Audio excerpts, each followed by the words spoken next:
received this important announcement regarding an abducted child in South Charleston, Kanawha County. The Kanawha County Sheriff's Office and the West Virginia State Police are looking for Carter Wayne Fulks, a white male, 4 years old, approximately 4 feet tall, 40 pounds, blonde hair, blue eyes.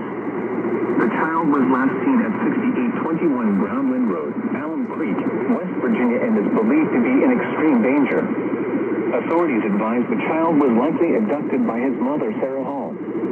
They may be traveling in a blue car with unknown tag, which was last seen traveling west. If you have any information on the whereabouts of Carter Fulks, please contact Kanawha County Sheriff's Office at 304-357-0169 or the West State Police, your local 911 or STM cell phone.